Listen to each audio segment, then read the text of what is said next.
Ocean មួយនេះគឺគេបង្ហាញអំពីរូបចម្លាក់ជាច្រើនប្រភេទបាទអាចថារាប់រយប្រភេទណាហើយនៅក្នុងរូបចម្លាក់នីមួយៗគឺសុទ្ធតែបង្កប់ទៅដោយអត្ថន័យអប់រំបាទអត្ថន័យអប់រំបាទដូចយើងឃើញរូបចម្លាក់មួយនេះអញ្ចឹងគេបង្ហាញអំពី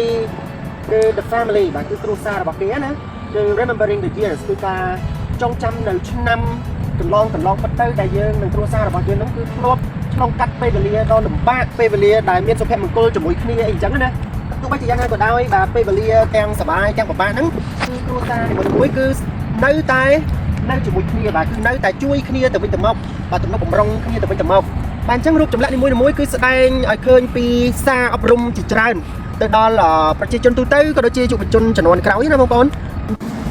សួស្តីបងប្អូនអរគ្នាបាទថ្ងៃនេះខ្ញុំបានមកដើរលេងនៅទីកន្លែងផ្សេងមួយទៀតដែលមានឈ្មោះថា Sculpture Park គឺជាឧទ្យានមួយកន្លែងដែល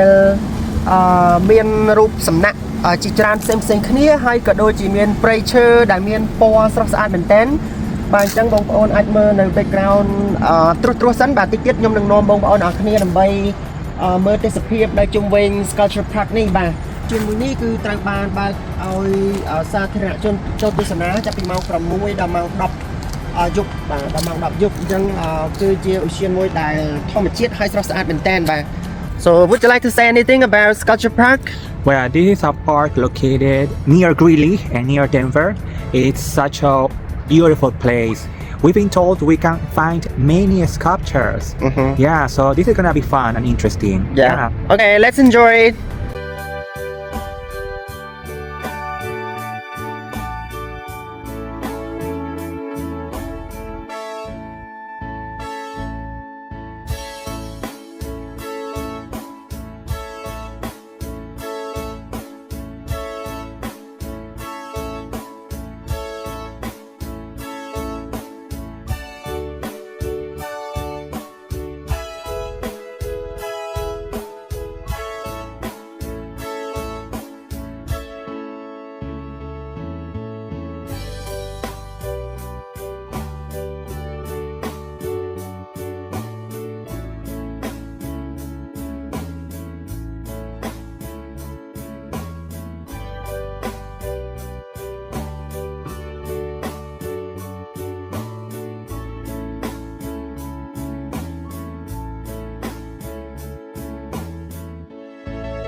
នេះគឺជាទស្សនវិជ្ជា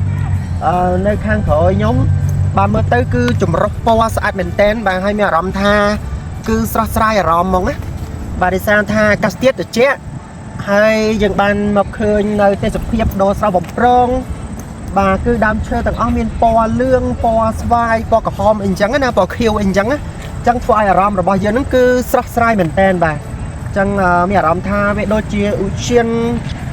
ឋានសួគ៌អីចឹងណាបងប្អូនបាទវានៅប្រទេសយើងអត់មានដើមឈើដែលមានពណ៌ចម្រុះអីចឹងទេបាទ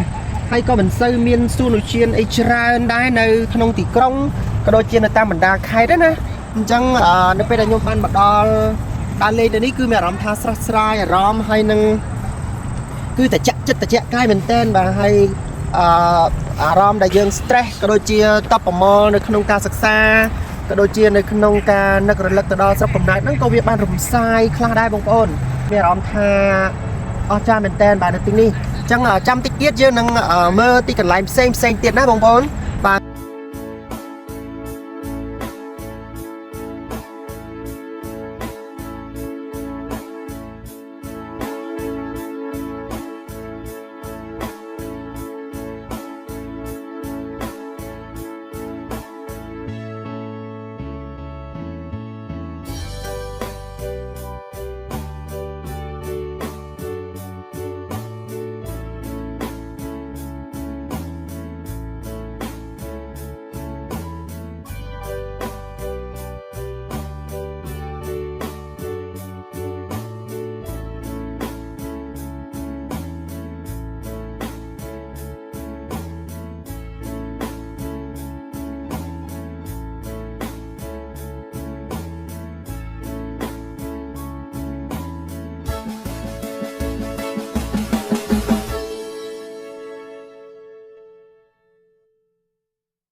បាទនេះគឺជាព័ត៌មានមួយចំនួនអំពី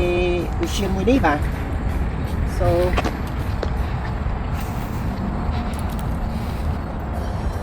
ចឹងសរុបសេចក្តីទៅឧទ្យានមួយនេះគឺគេបង្ហាញអំពីរូបចម្លាក់ជាច្រើនប្រភេទបាទអាចថារាប់រយប្រភេទទេណាហើយនៅក្នុងរូបចម្លាក់នីមួយៗគឺសិតតែបង្កប់ទៅដោយអត្ថន័យអប់រំបាទដូចយើងឃើញរូបចម្លាក់មួយនេះអញ្ចឹងគេបង្ហាញអំពីគឺ the family បាទគឺគ្រួសាររបស់គេណាគឺ remembering the years គឺការចងចាំនៅឆ្នាំកន្លងផុតទៅដែលយើងនិងគ្រួសាររបស់យើងហ្នឹងគឺធ្លាប់ឆ្លងកាត់ពេលវេលាដ៏លំបាកពេលវេលាដែលមានសុភមង្គលជាមួយគ្នាអីអញ្ចឹងណាទោះបីជាយ៉ាងណាក៏ដោយបាទពេលវេលាទាំងសប្បាយទាំងពិបាកហ្នឹងគឺគ្រួសារមួយគឺនៅតែនៅជាមួយគ្នាបាទគឺនៅតែជួយគ្នាទៅវិញទៅមកបាទទំនុកបំរុងគ្នាទៅវិញទៅមកបាទអញ្ចឹងរូបចម្លាក់នីមួយៗគឺស្ដែងឲ្យឃើញពីសារអប់រំជាច្រើនទៅដល់ប្រជាជនទូទៅក៏ដូចជាយុវជនជំនាន់ក្រោយណាបងប្អូនអញ្ចឹងខ្ញុំមានអារម្មណ៍ថា Sculpture Park ឬក៏ឧទ្យានដែលមានរូបសំណាកជាច្រើនប្រភេទរាប់រយប្រភេទនេះគឺពិតជាល្អមែនទែនបាទទី1គឺមានរូបសំណាកជាច្រើនហើយរូបចម្លាក់នីមួយៗនេះគឺស្អាតមួយបែបហើយ នៅពីមុខរូបចម្លាក់នីមួយៗហ្នឹងគឺបង្ហាញអំពីសារអប់រំបាទសារដាស់តឿនហើយមួយទៀតគឺជាទេសភាពនៃព្រៃឈើចម្រុះពណ៌ជាច្រើនប្រភេទបាទខ្យល់អាកាសបរិសុទ្ធបាទអញ្ចឹងធ្វើឲ្យអ្នកដែលបានមកទស្សនាឬក៏ដើរកម្សាន្តនៅក្នុងឧទ្យានហ្នឹងគឺមានអារម្មណ៍ល្អមានអារម្មណ៍ស្រស់ស្រាយបាត់អស់នៅទុក្ខកង្វល់បាត់អស់នៅគឺភាពនឿយហត់នៅក្នុងការសិក្សាក៏ដូចជានៅក្នុងការប្រកបអាជីវកម្មការងារផ្សេងៗបាទយើងអត់ទាន់បញ្ចប់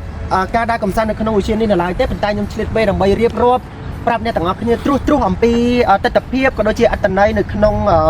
ឧទ្យានមួយនេះបាទអញ្ចឹងយើងនឹងធ្វើដំណើរបន្តទៅទៀតបាទយើងនៅទៅខាងនោះមកជុំទៀតបាទទៅអាចនឹងចប់បាទដំណើរកម្សាន្តនៅក្នុងឧទ្យាននេះបាទអញ្ចឹងបងប្អូនទស្សនាជាមួយខ្ញុំបន្តទៅទៀតបាទ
ជាទស្សនវិជ្ជានៅលើស្ពានបាទនៅលើស្ពានមួយកន្លែងហើយស្ពាននេះគឺពិតជាស្រស់ស្អាតមែនទែនហើយអមទៅដោយទេសភាពនៅខាងក្រោយស្ពានមានបន្លាយទឹកបាទហើយនៅក្នុងទឹកហ្នឹងមានត្រីបាទគឺទេសភាពនេះគឺមិនដឹងថាពេលណាបានមកទស្សនាម្ដងទៀតទេបងប្អូនបាទខ្ញុំនិយាយនេះមិនមែនថាប្រទេសយើងអត់ស្អាតទេបាទប្រទេសយើងស្អាតមួយបែបបាទប្រទេសគេក៏ស្អាតមួយបែបណាហើយទស្សនវិជ្ជាបែបនេះប្រទេសយើងក៏ហើយជាមិនសូវសម្បូរទេបងប្អូនបាទប្រទេសយើងសម្បូរបែបទេសភាពផ្សេងពីហ្នឹងណាហើយទេសភាពបែបនេះគឺខ្ញុំជឿថានៅអាមេរិកនេះគឺសម្បូរហើយបងប្អូនមើលបន្លាយទឹកគឺពិតជាស្រស់ស្អាតមែនទែនបាទបងប្អូន No, it's a Native American language, definitely. Because there were many Native American peoples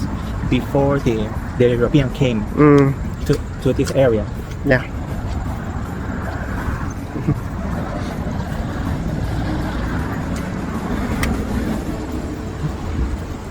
It's quite big, right?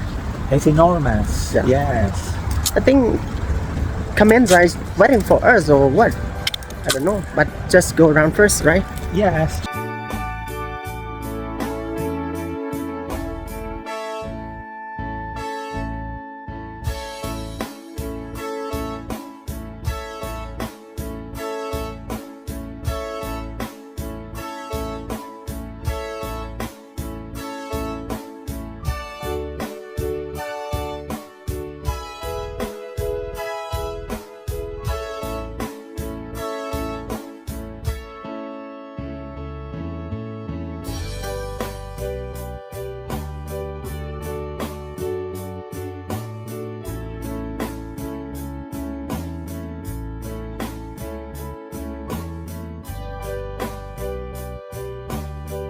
We need fish in lakes. Yeah. But there is no signals of the fish. No. But there should be a given leaf. There's a lake with no fish, Yeah. with no animals. Is it the lakes or the drain? The sewage? No, it should be a legend. I think it's a legend. Because it looks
ទាំងអស់គ្នាឥឡូវដំណើរកំសាន្តនៅក្នុងឧទ្យាន Culture Park ដែលស្ថិតនៅតំបន់ Loveland នៃទីក្រុង Greeley បាទឥឡូវនេះគឺយើងបានមកដល់ទីបញ្ចប់ហើយប៉ុន្តែអ្វីដែលខ្ញុំគិតសម្គាល់នោះគឺមានប្រភេទរូបចម្លាក់ជាច្រើនប្រភេទបងប្អូនបាទអាចមើលបានបាទខាងនេះក៏មានខាងនេះក៏មានបាទខាងនេះស្អាតទៀតបាទ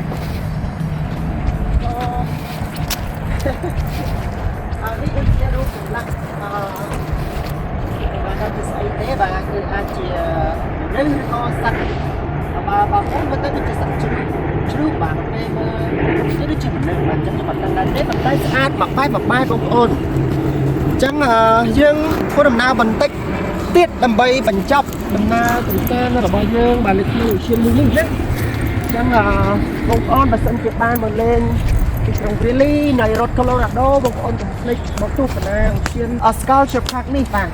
តែថាវាស្រស់ស្អាតមែនទែនបាទបែបធម្មជាតិស្រស់បំព្រងបាទមានរូប